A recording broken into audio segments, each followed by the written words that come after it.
Welcome to the show.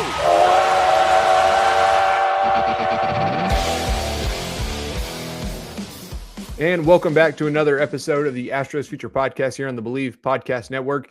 I'm your host, Jimmy Price, here with co-host Kenny Van Dorn. And today we're going to look at recap the trade deadline. We kind of thought going into this episode that we might have a few more deals to talk about. And there was one trade made by the Astros that we'll talk about. And then maybe the trades they didn't make will make the show as well, because I think that's kind of important. But Kenny, we'll just get started off with the one deal they made today.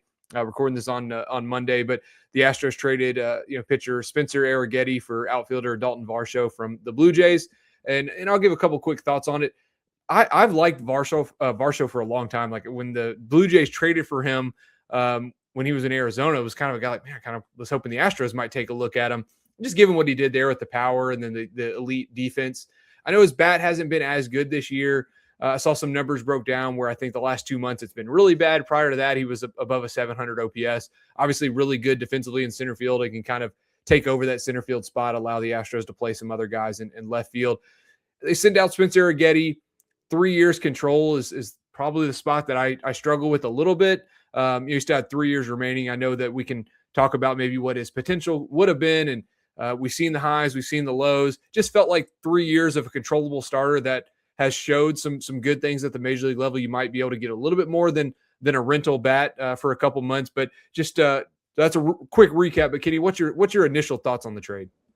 Yeah, you definitely upgraded defensively too. Probably the best metrics for Daulton Varsho this year are outs above average. He has 4. That puts him in the 87th percentile among fielders, but he's not hitting the ball hard whatsoever. I mean, average exit velocity is in 8th percentile this season.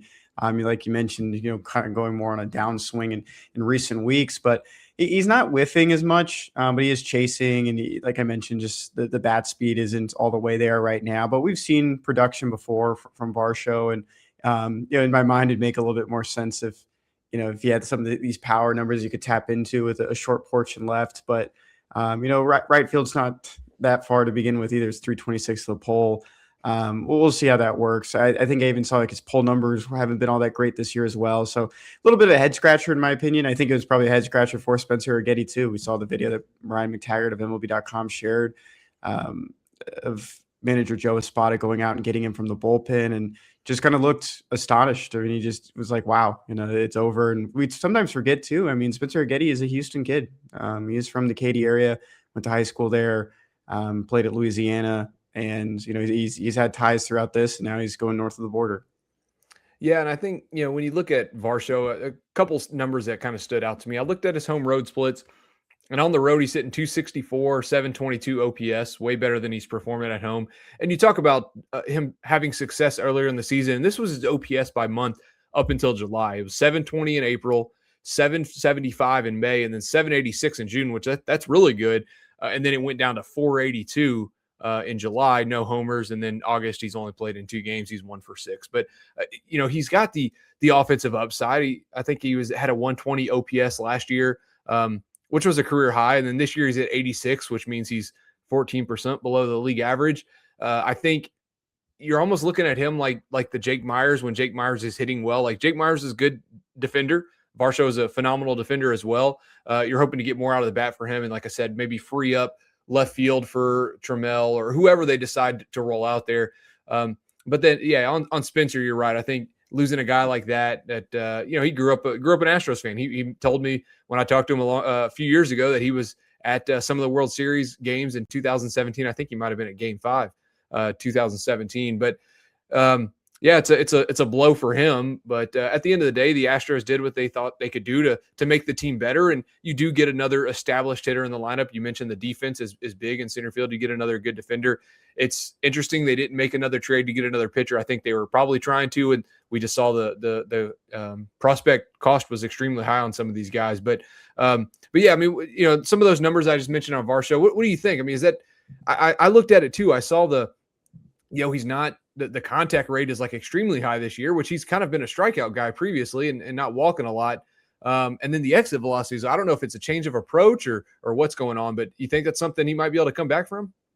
Yeah, sometimes when you see these trades too, there's more that we don't know yet, and we'll probably see in the next couple of weeks when Joe Spotter or Data Brown talks about it. It's like, hey, we saw something in the swing, we can change. I know the Astros just lost their offensive coordinator to Wake Forest, but they have multiple hitting coaches. They have multiple guys probably in that room that maybe see something they can fix in Dalton Varsho moving forward over these next 2 months as you're trying to hold on to the AL West. From the pitching side, I'll point out too. I thought a lot of people did this well. There's a lot of pitchers coming back from the Astros from injuries. Hayden Wesneski and Christian Javier has been back since his injury. Of course, Ronel Blanco coming back from Tommy John as well. And you trade away a guy like Spencer Aggetti. Yes, he had a very strong start to the year. I thought in my mind, and it was kind of a head scratcher. I think for a lot of people, they started the year in AAA and comes back and finds a spot, but with the ups and downs that he saw recently, it still just didn't make sense to me to trade a controllable guy like that with, this rotation is being held down by a guy like Peter Lambert, who Right. talked about it. Everyone's talked about 1,000 times with what he's been able to accomplish. I just think that was just kind of a little bit of a head scratcher for me. Yes, the Astros finally got their left-handed hitting outfielder that they've been talking about for years, just trying to get someone established in that outfield and I just think it's probably not pleasing for anyone to see that. Yes, there's been resurgences throughout this team. Jeremy Pena probably isn't getting enough flowers for what he's doing offensively. Cam Smith is taking strides to get better. But it's still an outfield. It's, Dalton Varsho, Taylor Trammell, Cam Smith, Lamont Wade Jr. I just think there was probably, room. And I think there were prospects, possibly to trade too from that as well. If you want to get into some of those guys that the Astros will hang on to. Yeah, so we'll jump into that. Overall in the trade, I think getting Varsho is a nice addition. Like a little bit of head scratcher, like you said, trading a pitcher that had control, especially given the uncertainty around the rotation right now. And I don't know, maybe with the guys coming back, Spencer didn't have a spot and they wanted to capitalize on what they had left. But yeah, I fully expected to do this episode and talk about a few of the guys that were traded. Maybe not Nyans or Alvarez or even Furman or even maybe Ethan Fry, but I don't know. I looked at that double A range and you look at a Jackson Azu. Well, actually he's in triple A now. James Hicks, some of those guys, I kind of expected someone in that range to maybe the Astros 10 to 20 range to get traded, maybe a couple prospects and to bring in a pitcher and outfielder. It didn't happen. And I know the price was pretty high for some of these guys that we got that we saw get traded. Adley Rutschman was one of the high. He got a heck of a return. And I know he's got years of control and they weren't interested in a catcher, obviously, with Yainer Diaz and Christian Vasquez. But I fully expected them to trade off on some prospects. And I don't know, maybe the Astros just didn't want to move from the system, or the guys they had were not appealing to other teams. I don't know.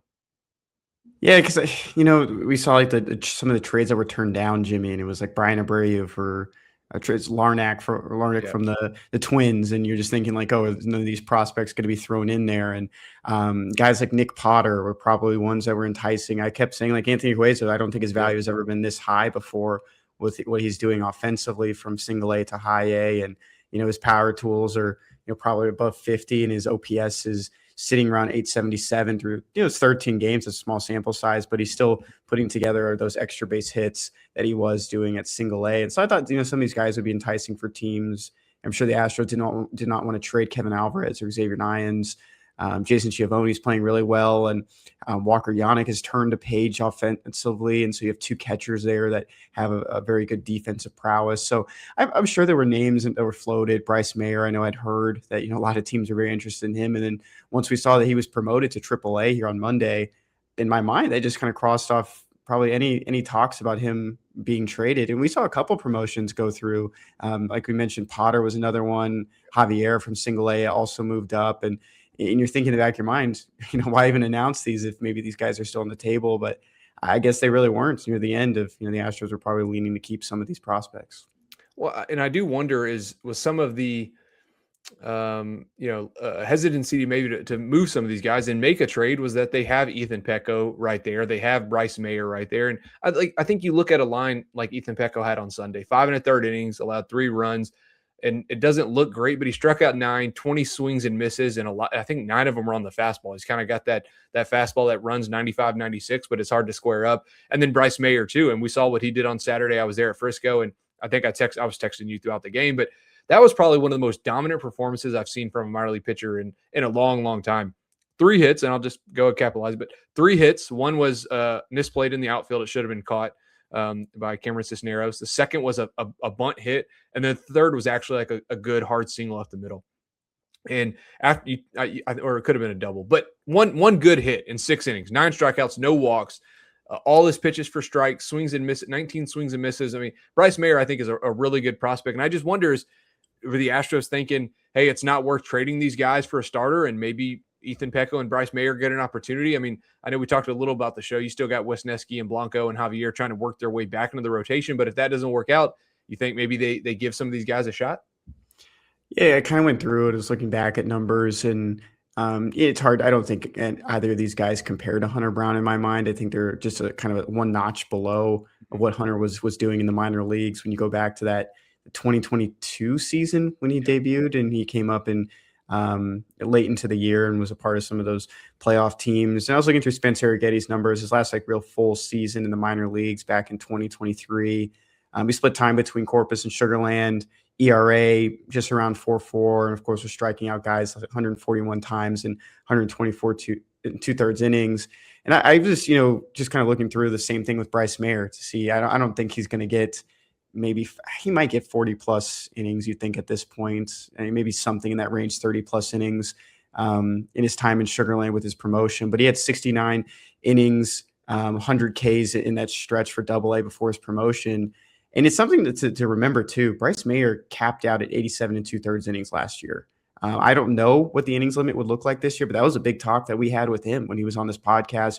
Much of the last season was, he went on the development list. He was just done for the year once he hit that innings limit. I don't know how far that stretches in year 2 in a full season of professional baseball, but that is something I've kind of, been monitoring because he's been healthy all year. He's just continued to groove and just ride this hot wave that he has on the mound. So when you talk about some of these guys coming up and debuting, it would have made more sense to me in a world where the Astros were sellers and, you're kind of establishing your rotation of the future. And Ethan Peck goes up to 78 in 2/3 innings. He's maxed out at 97 innings in his career back in 2024 when he's the Astros minor league pitcher of the year. So these are just questions I have for myself. Of course, Ethan Pecco has been more limited because of the injury to start the year. But those are two guys that, pitched a lot of baseball already. If they're going to get them established in this rotation, established as possible guys to help you in September and October, why not now than later?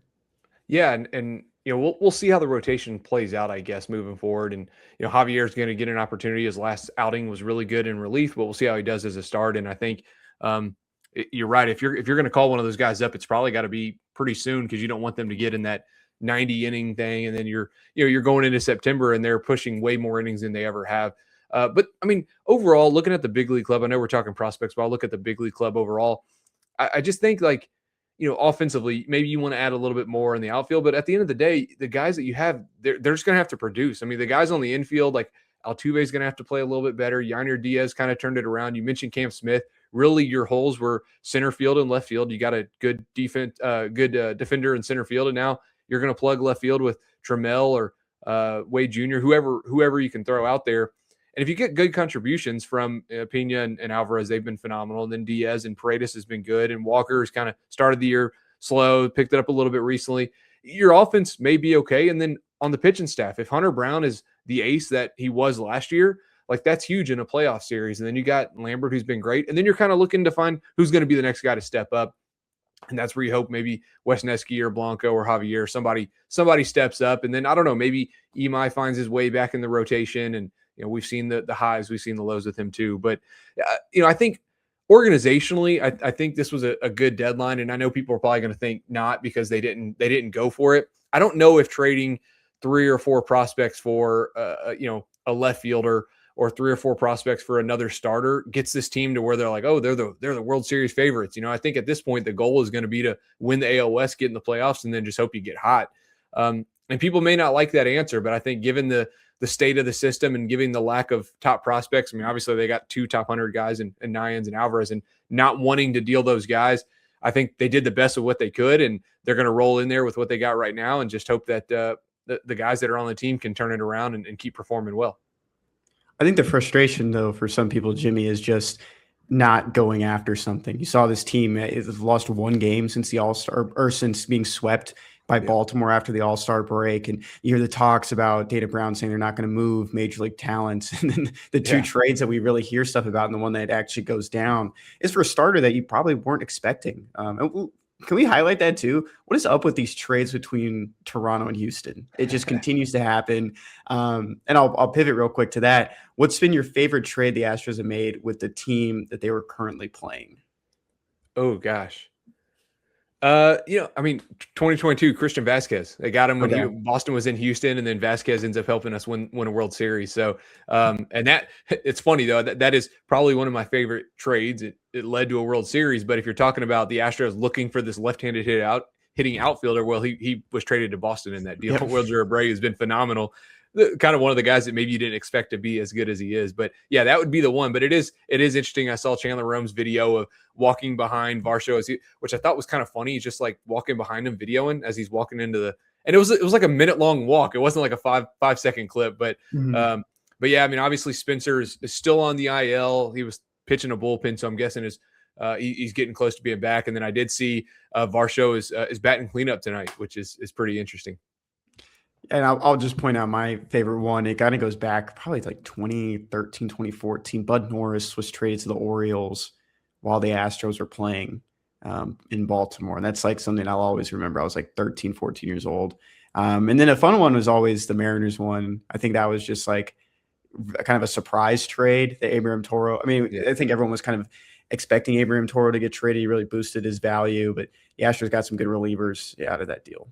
I know we're going down a kind of a rabbit hole here, but Bud Norris, was that the trade that got Josh Hader? Was that part of it? Was he part of that deal with Bud Norris, or was it LJ Hose? And it might have been LJ Hose. I'm going to go back and look it up, because I thought Hader came from the Orioles organization when the Astros got him. Yeah, so 2013, yes, a year off. Okay. Astros trade Bud Norris for Josh Hader, LJ Hose, in 2014 competitive balance round 8 pick. Which turned into, when did that turn into? That's a good question. 2014. Man, stumping.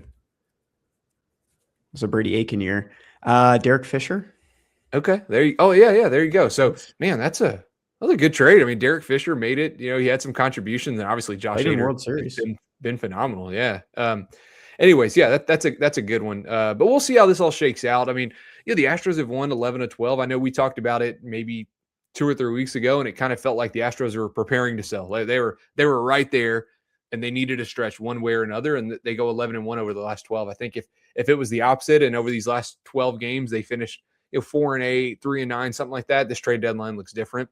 And we're talking about all the prospects we got back. But going into the deadline, my thought was, hopefully we don't trade off a bunch of our top prospects, because we just don't have a ton of them. I know me and you talked about a few that we assumed were going to get moved, and obviously the Astros didn't want to move them. And I think it's interesting because Dana Brown could have been like, hey, I'm not under contract next year, so I'm going to go ahead and just trade off some of these prospects and try to win now. And if it was his decision, but he made the decision not to do it, to hold on to those guys and see what they got. Like I said, I think this year, even if you acquired a pitcher, Foster Griffin, I think it was Foster Griffin. Okay. I think it was Rosenthal that messed it up earlier. He said Griffin Foster, but Foster Griffin, you trade for him. Like that doesn't, I don't know if the Astros are, still a top 2 or top 3 team in the AL with getting that pitcher. And then you're giving up 4 prospects for him. So, we'll see where it goes. But at the end of the day, I'm excited to keep the prospects we had. I think it's important to continue to build that farm system. They did that a little bit last year.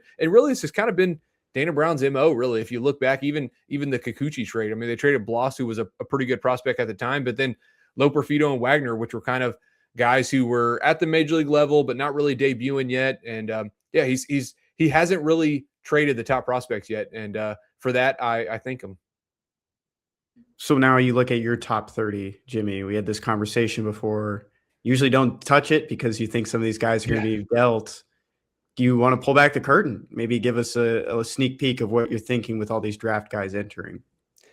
Man, it is tough. It is tough. I go back and forth with Nyans and Alvarez. And like Nyans, big time power, walks a lot. He's got his strikeout concerns. And then you got Alvarez, who's like equally as high upside, but different kind of player. Maybe not as much power yet, but makes a ton of contact. His walk rate has actually gone up quite a bit over the last month and a half. So really good to see. Those are going to be the top two, no doubt. I'm still kind of toying with which one's going to end up being number one here. But then I think immediately after that, you're looking at a couple of draftees, Logan Hughes, Jack Riddell. And then I think after that is where it really gets interesting. Albert Furman, who's doing really well in the Dominican Summer League, signed for $2 million. And then you have a group of guys, Bryce Mayer, Ethan Pecco, Wes Mendez, Jason Schiavone, Bo Peterson probably slots in there somewhere, Anthony Huezo. Like there's the depth. I think that's where you're going to see the difference when this list comes out, which I'm shooting for next Monday. But when the list comes out, I think the difference is, obviously you added 2 top 4 guys with Hughes and Riddell, but then the depth that they have now between like 5 and 15 is so much better than it was a year ago. And that's really where I'm struggling with. I'm trying to struggle to fit 30 guys in. I feel like it's a little bit of a challenge, but that 5 through 15, a lot of them are interchangeable. But man, there's some really good prospects in that group.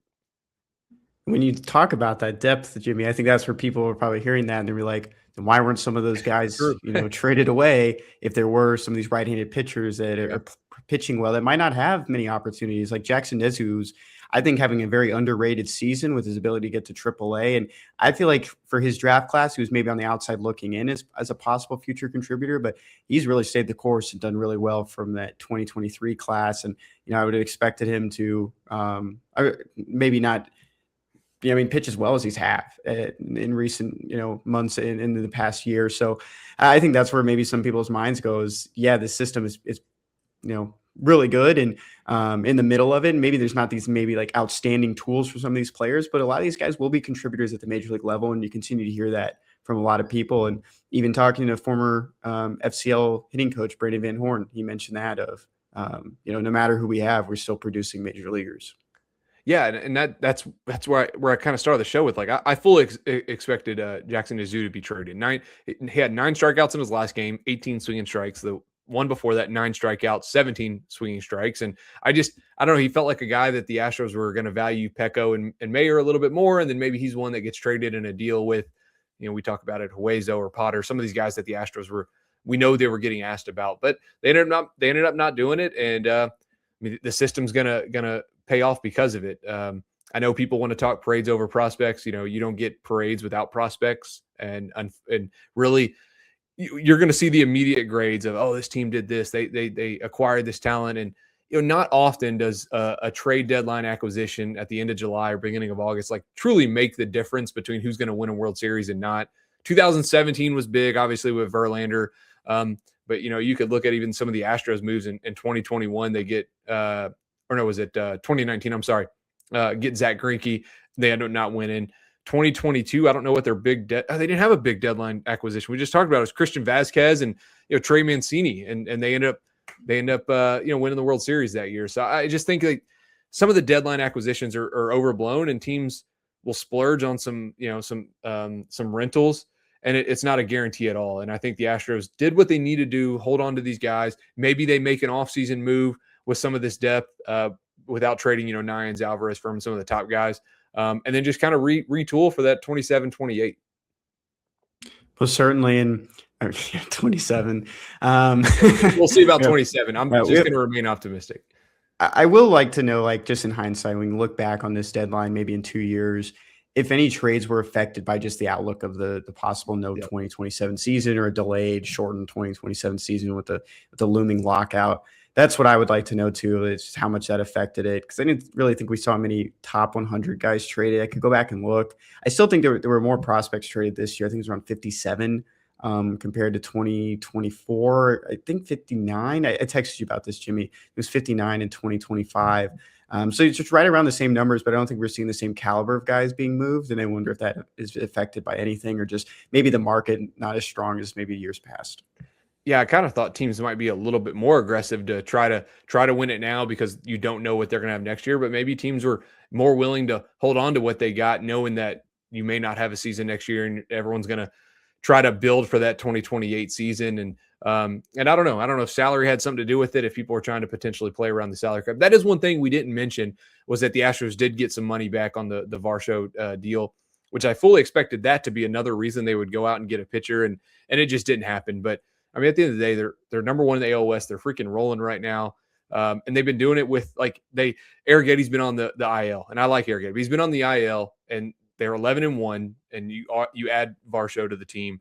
So you could argue the active roster got better right now because Arrieta's not even pitching. So excited to see where the season goes, and then you get in the playoffs, anything can happen. You get hot, and you get Hunter Brown looking like the AC was last year, and the next thing you know, the Astros could end up in an ALCS, and who knows where it goes from there. Jimmy, your mind is my last question for you.